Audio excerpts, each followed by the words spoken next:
10 years of development, multiple rewrites, numerous delays, a tie-in film and a companion anime series, Final Fantasy XV finally launches in a few weeks. Fingers crossed. But with so much information out there, a lot of it now outdated, I thought it would be a good idea to do a brief story explainer on everything that's happened so far, right up until the game starts. So, ready? Let's do this. In the world of Eos, there are the neighbouring kingdoms of Licious, Tenebra and Niffleheim. Although once several other kingdoms owned magical crystals, bestowed on them by the gods, Licious is now the only realm that actually possesses a crystal and thus magical powers, which the reigning king has control over via the Ring of the Lussier, granted to the Calum royal family aeons ago by the gods of Eos. This ring also stores the collective powers of all its former kings inside it, but using it saps the life energy of the living ruler, aging them prematurely. Jealous of Lucious's power, its rival realm of Niffleheim focused on building its might upon technology and magitech to strengthen its military, and use demons and actual diamond weapons in battle. As a result, it now rules over all the kingdoms bar Licious. You can't get more textbook bad guys, really. Anyway, 12 years before the beginning of Final Fantasy XV, Lucious's King Regis and his 8-year-old son Noctis, seeking healing from a near-death experience involving a monolith, are visiting the ruling family of their allied kingdom, Tenebra. It's sometime around this period that a young Noctis is in a coma, guided through a dreamscape by the astral carbuncle, as shown in the Platinum demo. Apparently, as a result of this experience, Noct gains the ability to foresee a person's death, though how or exactly why this happens, who knows yet. Once Noct is awake and recuperating, however, Niffleheim attacks Tenebra. Regis grabs Noct and the young princess Lunafreya Nox Fleuret, leaving behind Lunafreya's mother Silva and brother Ravus. Silva is killed by General Glyco of the Niffleheim army, and Ravus, kneeling beside his mother's corpse, calls out to Regis for help. While Regis ignores him, or if we're being kind, maybe just doesn't hear him, Lunafreya deliberately lets go of the king's hand and allows herself to be captured along with her brother. Regis and Noct escape back to Licious. Tenebra falls under Niffleheim's control, and Niffleheim is now even more bent on invading Licious and claiming its crystal. Lunafreya, Ravus and Tenebra are slightly protected from Niffleheim's will, however, because of Lunafreya's sacred status as an oracle, a person who communes with the gods and keeps the world from plunging into darkness under the so-called Plague of the Stars. We don't really fully understand what all that means yet, but it seems like Luna has a close connection with astrals, divine beings who represent the will of the gods and whose main concern is protecting the planet. Astrals don't generally meddle in human affairs, but they can make exceptions, apparently. They're this Final Fantasy summons, basically. Luna never actually blames Regis for the death of her mother or the fall of Tenebra, by the way, but Ravus does, and he joins the Niffleheim army in a bid for revenge. He's a bad guy now, basically. You still with me? Good. As time wears on, Licious is still able to defend itself against Niffleheim's military attacks, but the crystal's power, tied directly to the king and the ring he wears, is waning. The ring, by the way, can be worn by anyone, but it only grants power to those not of royal blood if the old kings deem them worthy, and those who are not, it can burn alive. Sensing that while tied to him, the crystal's power won't be able to protect Licious and its crown city of Insomnia much longer, Regis agrees to a peace treaty with Niffleheim that demands Noctis and Lunafreya be married, and that all Lucian lands outside Insomnia are surrendered to Niffleheim control. It's controversial to say the least, but preparations begin for an official signing, and Prince Noctis heads to Altissia to meet his future bride, with 3 of his best friends in tow. You've probably seen and heard these guys a bunch of times in the millions of trailers that have been released so far, but let's do a quick refresher while we're here. The first is his sworn shield, Gladiolus Amicitia, which literally means sword friend, by the way. Gladiolus is pretty much Noct's bodyguard, and was destined to be ever since he was born, as his ancestors have been to previous kings. He actually didn't like Noct's ice-cold demeanour when they were children, but they became friends after Noct saved Gladiolus's little sister Iris after she wandered off from the royal palace, taking the blame so she wouldn't get into trouble. Gladiolus is pretty outdoorsy and owns all the camping equipment that the team uses. He also enjoys taking his top off, and who are we to tell him no?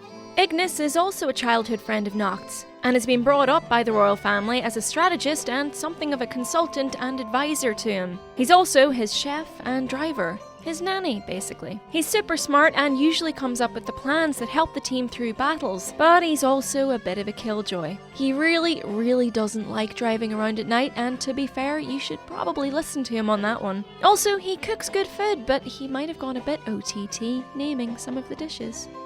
When Lunafreya was a teenager, her fancy-looking puppy Prina went missing, but turned up later with a handkerchief around her injured paw that read, Prompto. Encouraged by her attendant Gentiana, who is definitely more important that Square is letting on right now, Luna wrote a thank you letter to her dog's rescuer, a shy, chubby, bespectacled boy who happened to be in the same class as Noctis at school, and who loved taking pictures of cute dogs and cats. Prompto inferred from the letter that Luna wanted him to be friends with Lunar Noct, and so took up jogging and began dieting so that he could have enough self-confidence to approach the young prince. The two ended up best friends by high school, and Prompto is sort of the everyman of Noct's travelling team. He enjoys taking pictures of his pals, generally lightening the mood, and wearing leopard print pants, which is awesome. He's just the best character in the game, but that's just my opinion, which is the right one. However, leopard print trousers or not, almost the second these guys leave Insomnia to head to Alticia and meet Luna, Luna arrives in Insomnia. She's accompanied by Idolus Aldercapt, the Emperor of Niffleheim, General Glyco, the shady leader of Niffleheim's military, Luna's brother Ravus, and Arden Izunia, Niffleheim's Imperial Chancellor. They're here to sign the peace treaty, but just before that happens, Luna is kidnapped and used as bait in a trap to slaughter most loyal members of the royal family's elite guard, the Kingsglaive, leaving King Regis more or less unprotected. Just as the treaty is about to be signed, Niffleheim reveals its true plan, stealing Lucious's crystal, which the Emperor and Arden Izunia manage to do as Glyco keeps the king and his councillors busy. During a battle with Glyco, many of Regis's councilmen and women are killed, including Clarus Amacetia, Gladiolus's father. Lunafreya and Nyx, a loyal member of the Kingsglaive, arrive back to the palace in time to see Regis battle Glyco, who cuts the king's fingers off in order to obtain the Ring of the Lussier.